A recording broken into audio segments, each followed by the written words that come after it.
Sir, એક પ્રશ્ન હતો સર. જી બોલો ને.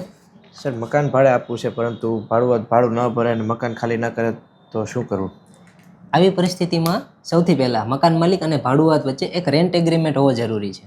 રેન્ટ એગ્રીમેન્ટ મને કઈ રીતે મદદરૂપ થશે સર?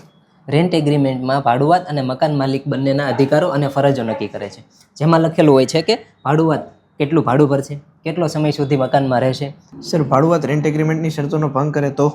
જો ભાડુઆત રેન્ટ એગ્રીમેન્ટની શરતોનો ભંગ કરે અથવા તો રેન્ટ એગ્રીમેન્ટ પૂરું થયા પછી પણ મકાન ખાલી ન કરે કે પછી કોઈ મકાનની મિલકતને નુકસાન પહોંચાડે તો મકાન માલિક ભાડુઆત વિરુદ્ધ કાયદાકીય પગલાઓ લઈ શકે છે. જો ભાડુઆત 3 મહિના કે તેથી વધુ સમયથી ભાડું ન ભરે, એગ્રીમેન્ટ પૂરું થયા પછી મકાન ખાલી ન કરે, મકાનની મિલકતનો દુરુપયોગ કરે કે ગેરકાયદેસર રીતે વ્યવસાય કરે તો મકાન માલિક કોર્ટ પાસેથી ભાડુઆતને મકાન ખાલી કરવા અંગેનો ઓર્ડર મેળવી શકે છે.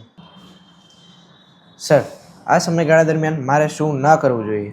આ સમયગાળા દરમિયાન તમારે ભાડુઆતના વીજળી પાણી બંધ ન કરવા જોઈએ, ઘરનો સામાન જાતે બહાર ન ફેંકવો જોઈએ, મારપીટ ન કરવી જોઈએ, કેમ કે આ બધી ક્રિયાઓ ગેરકાયદેસર છે અને ઉલટો તમારા ઉપર જ કેસ થઈ શકે છે.